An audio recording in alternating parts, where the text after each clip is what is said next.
Hello, this is Anna and welcome back to my channel, Cottage on Oak. Today we are going to make some beef jackpots.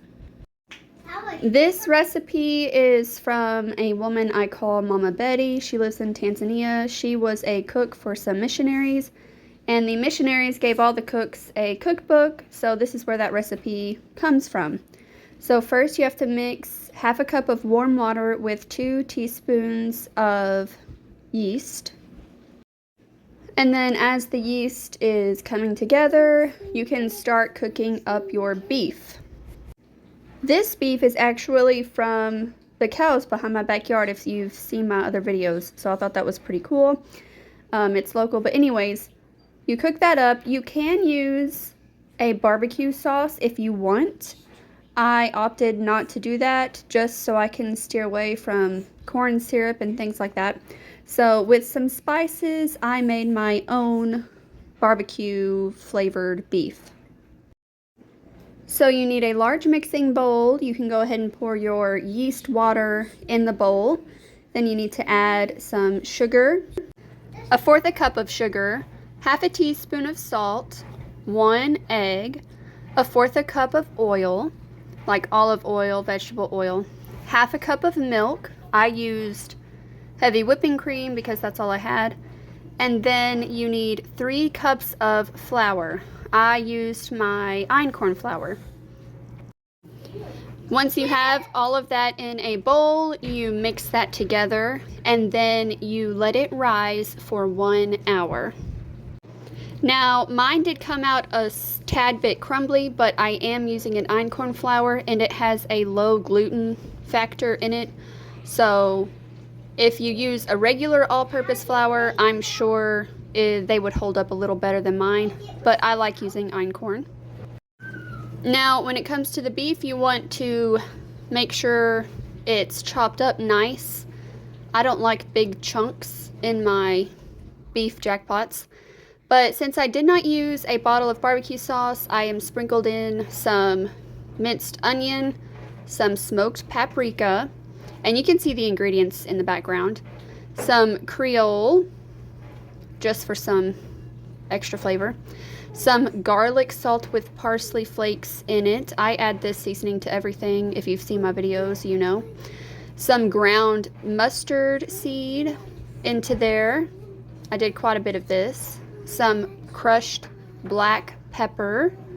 And then the flavor that helps a lot is, let's see if we can say this, Worcestershire sauce. I use a lot of this. This is what really helps give it that barbecue-y flavor. And I also ended up adding in something semi-unhealthy, some sugar-free ketchup. Now, this beef mixture was not as flavorful as I could have hoped, so maybe I should have just went ahead and added in some unhealthy barbecue sauce. Why not? But to put on top of the jackpots, you need cheese. So you can do whatever cheese you want. I'm using this Tillamook cheddar cheese, so I'm just shredding some of that to throw on top right before I put them in the oven. You can mix cheese in with your beef, but I like it better just on top. Now, my beef, I did add coconut oil at the beginning, so that usually makes my beef mixture a little more liquidy. But to counteract that, I did add in some cornstarch to help soak some of that up. And you can't get away with a little kid wanting to sneak some cheese. You gotta let them. So once your hour is up for your dough rising, you need to get a pan out, and you can do parchment if you want. That's what I did. And then you need to split your dough into 12 small balls. You don't have to knead the 12 small balls, but you can if you want. I did not knead this dough very much because I just didn't have the time, and it still turned out okay. That also might be why it was a tad more crumbly than usual. But you can see here, I'm not doing this any fancy way. I'm not weighing it out. That's not really how I cook and bake, which is probably why all my dishes turn out slightly different every time I cook, but that's okay.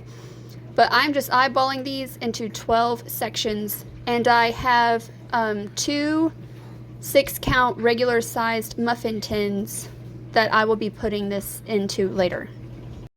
So we need to preheat our oven to 375 degrees Fahrenheit. I do not know what that is in Celsius, sorry.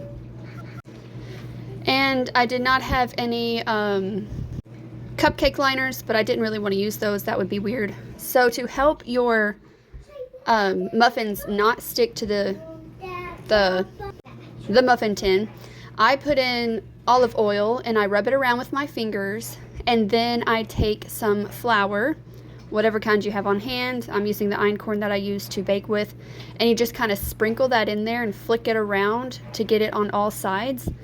And my muffins did not stick to the tin at all.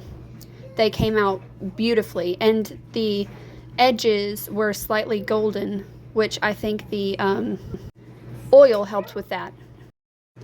So when you are starting to take your dough that you let rise for 30 minutes after you split them into 12 even balls, you take it and you mush it around like I am here, kind of like you're kneading it a little bit with your hands, and then you stick it in the muffin tin like so, and try to let the edges be covered, and you'll have a little cup on the inside.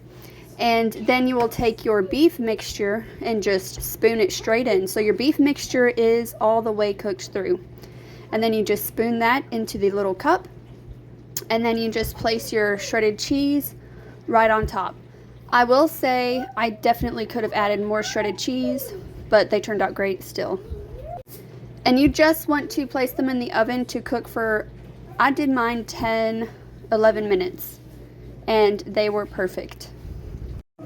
You do want them to cool for a few minutes, but no more than like 2. I still took mine out while they were warm, and I placed them on a cookie cooling tray, or cookie cooling rack. Let me know if you've made this.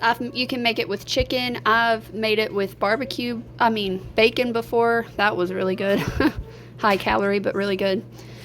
This is a great recipe, a grab and go recipe. You can make it a breakfast version if you want. Just whatever. And I wanted to show you the inside, that it is all the way cooked through. Look at that, it's beautiful. The dough is soft. I just love it. So let me know if you have any tips for this recipe, or if you eat this at your home down below. And I will see you next time here at Cottage on Oak with Anna. Please remember to like and subscribe, and I will see you next time. Goodbye.